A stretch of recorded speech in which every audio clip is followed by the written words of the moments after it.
Reading 82, from the Psychological Commentaries on the Teaching of Gurdjieff and Ouspensky by Dr. Maurice Nicoll, Volume 2. Quaramid Ugle, June 30th, 1945. Unchanging our level of being. Let us begin this paper by saying that a typical feature in us will always attract a typical event. In speaking about chief feature, Mr. Ouspensky said on one occasion that chief feature is comparable with the number of typical features that can constitute chief feature. At a meeting here recently, we spoke about different levels of being and drew them as lines, as parallel lines, like the wires on telegraph posts.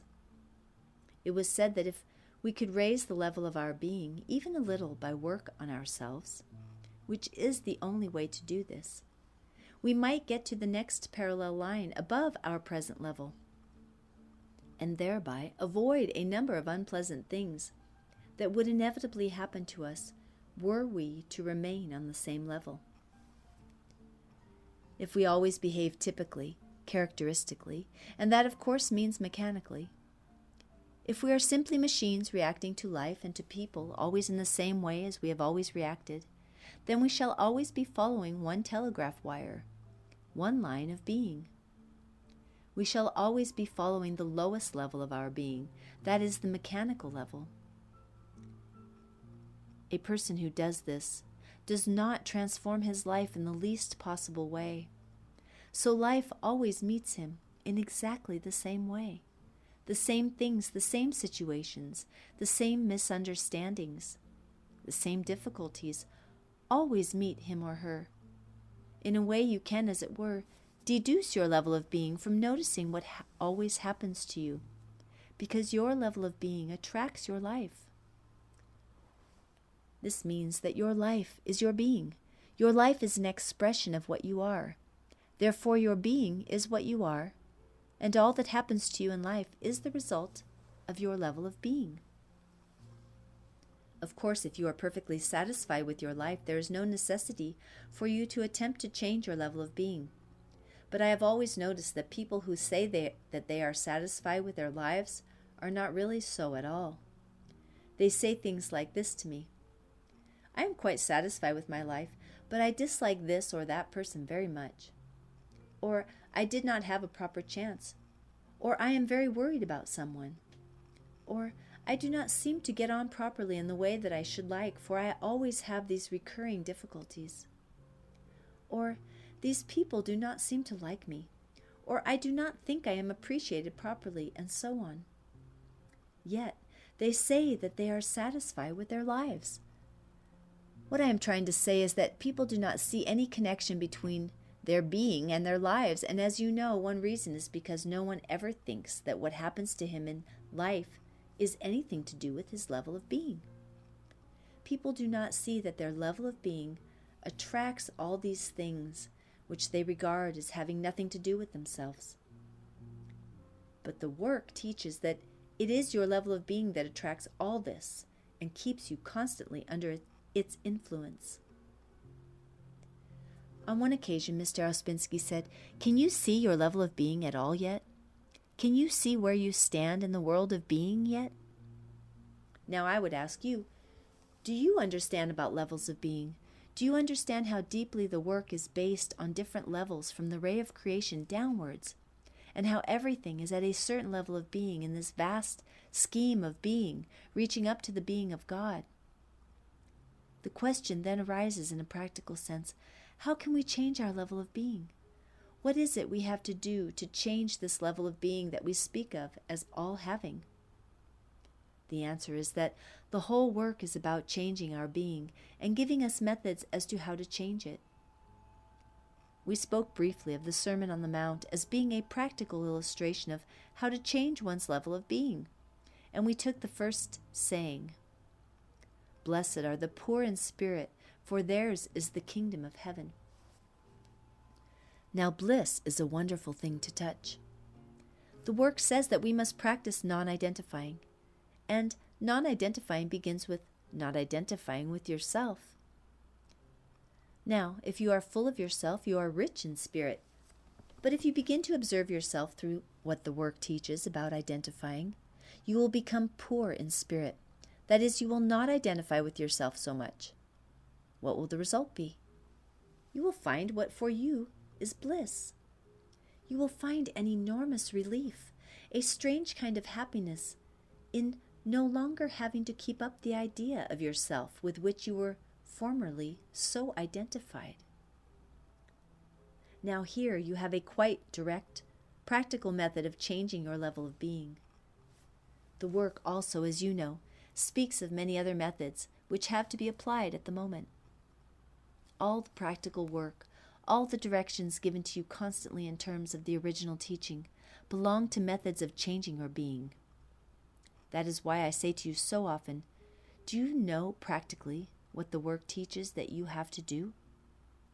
It is a very good thing when a person reaches that stage in the work, when he or she realizes that it is about something absolutely practical, and that all these phrases, these formulations that they have to listen to for so long, are real instructions as to what they have to do to change the level of being at which they are mechanically. Let us take another phrase from the Sermon on the Mount. Blessed are the meek. This means that those who are meek will get bliss, inner happiness, will get something that everyone is looking for because no one is happy internally. No one has this strange source of inner happiness called bliss. People often think blessedness is what is going to happen later on, but from the work point of view, as well as from the gospel point of view, this is not the right way to take the profound idea that is indicated here. You can get a source of inner happiness if you apply the ideas of the work to yourself. Now, what does meek mean in the original sense of the Greek word? It means not resentful. Blessed are those who are not resentful. Now, I think you can connect this with that phrase used in the work which says that we must stop making internal accounts. When you are resentful, are you not making internal accounts? Are you not considering internally? You will notice that the Sermon on the Mount begins with the practice of non-identifying with yourself and puts it into the phrase, those who are poor in spirit will get bliss. A man very full of himself, a man completely identified with himself, is a man who will not be able to reach this different level of being where different influences begin to act on him that will fill up this extraordinary lack of inner happiness that everyone, if he is honest, knows he suffers from. Now you will see that if a man can observe himself and sees so much to identify with himself and with his pictures of himself and with his vanity and so on, he will be able to practice being meek in the real sense of the Greek word. That is, he will not be so resentful when people do not behave to him as he thinks they ought to behave. That is, he will not make so many internal accounts against others. And in fact, he may eventually reach the state that is mentioned in the Lord's Prayer of being able to cancel the debts of others against him completely. For this is the real meaning of the Greek word translated as forgive, in the phrase, forgive us our debts as we forgive others. No, the meaning is far more powerful than that, far more practical. The meaning is cancel completely. From this we can see how close the teaching of the work about not making internal accounts comes to what is said also in the Gospels. I remind you that this work was always said to be esoteric Christianity, namely the inner meaning and fragrance of the Gospels that has survived. The Gospels speak a great deal about the kingdom of heaven and what it is necessary to do to enter it. The Gospels say that you have to become a quite different person to have any chance of entering the kingdom of heaven. They also say that unless a man becomes as a little child, he cannot enter the kingdom of heaven. Yes, but what does it mean practically? The work talks not about the kingdom of heaven, but about the conscious circle of humanity, and by that it means people at a much higher level of being than we are at as we are now. Christ lays down certain rules, certain indications, certain teachings about how to get to the kingdom of heaven. These are given in the Sermon on the Mount, and we are given a perfectly clear indication as to how we may reach the conscious circle of humanity by work on our being, by work on our level of being as we are now. I fancy that the Sermon on the Mount cannot be understood as it is translated, save through what we have been given through this work. By means of what we have been given by this work on its practical side, we can understand more or less what the opening verses of the Sermon on the Mount, which have been so badly translated by ignorant people, really mean. As I said, we can understand what it means to be poor in spirit in the right way. Now, let me speak about the next level of being awaiting you. What for you is the kingdom of heaven? What for you is the conscious circle of humanity? It is no good thinking about matters very remote from you. The whole thing is very close to you, in fact, closer than your neck vein. Your kingdom of heaven, your conscious circle of humanity, is your next level of being, which lies very close to but very distinct from your present level of being. That is why it is such a good thing to work on yourself. That is why once you begin to see this, you feel that you have something that no one will ever take away from you. You begin to understand what the work is about, what the kingdom of heaven is about, what the conscious circle of humanity is about, on your own scale. Each one of you can become a little more conscious than you are. Each one of you, whether man or woman, can live a little more consciously than you do. Each one of you can feel the force of the work entering you in the ordinary affairs of the day. You can do this work, remember. You cannot do in life, but you can do this work. I remember it was once said a long time ago by G that we must remember that we can do this work. What would be the good of teaching a system of work that no one could do? He said, all call out in loud voices and say, I can work. We did this, and I think we all got force from it. So every one of you say to yourself sometime just this phrase, I can work, because this is what we can do. I can remember myself according to my own level. I can separate from negative emotions according to my own state and my own level. I can stop making internal accounts. I can practice non-identifying. I can stop fantasies. I can stop self-justifying, and so on. And even if it is only for a short time, yet you are working if you can do this, and you will change your level of being, not downwards but upwards, not outwards but inwards. And through this you will come under different influences, better influences, influences, in other words, that belong to your next level of being, your next telegraph wire, this next level of being close to you and above you. But you will never get up to this telegraph wire, this next level of being, unless you practice this work, and you cannot practice it unless you begin to feel it's good, and so begin to value it as one of the most important things you have ever met in your life. Because if you do not value this work, and if you do not see that it is about something other than what you have ever done before in your life, it will simply pass into your ordinary level of being, your mechanical being, and will become twisted and distorted and useless. Some of you know that there is discontinuity in the universe. This has been discovered and verified by experiment. In other words, there are different levels, discontinuous with one another. The level of being awaiting you just above your present line, which is your evolution, your inner development, your inner growth, is discontinuous with your present level. Just as one rung of a ladder is not continuous with the next, you have to jump. You cannot apply the methods of thinking that you have at your present level of being to the work, because the work comes down from above to you, and you have to go from below upwards to it. You may argue that it is a very good thing to be identified, but the work says it is not, and you have to see for yourself by inner experience, through long self-observation, that it is not good to identify. The work comes down very close, but it is not on the same level. Now suppose you have been in this work for some time.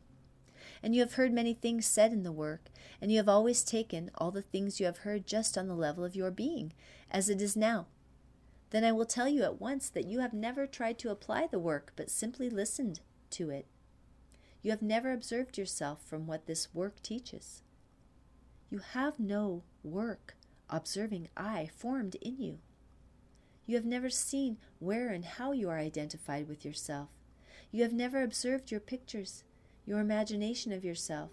You have never observed your forms of internal considering, making accounts. You have never observed when you lie. You have never observed your forms of self-justifying. You have never observed different eyes in yourself or even different centers in yourself. You are simply asleep at your level of being, and however earnestly you may tell me that you want the work, I will not believe you in my heart. I notice that such people say to me, I would like to hear more about the work. But if I am a teacher of Greek and have taught you over and over again how to pronounce some simple word and make a few simple sentences, and I notice that not one of you can speak even a single word of Greek, then I will come to the conclusion that it is useless teaching you Greek. One person, however, may suddenly begin to speak some quite good Greek to me, and I realize that this person has been taking in what has been said practically and has really begun to work.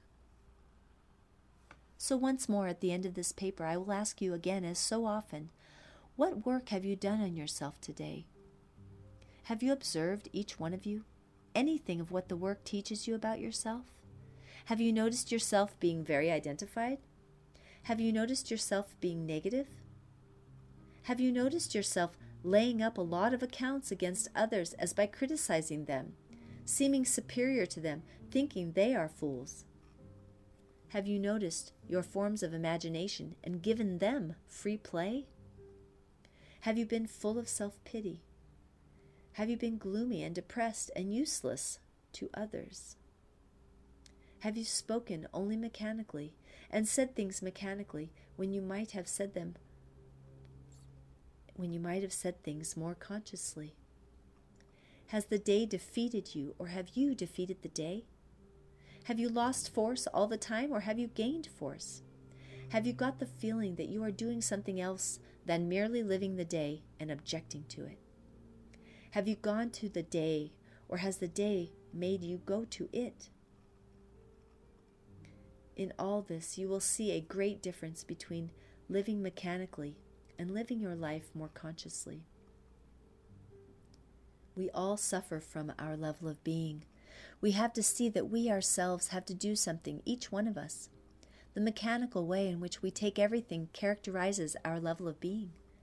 We have to take things differently, and the work shows us in what way we must begin to take things differently. And even if you have behaved badly, if you have given way to negative emotion and even worse experiences, if you have reacted mechanically, you can go back and see where you went to sleep and in some way correct it.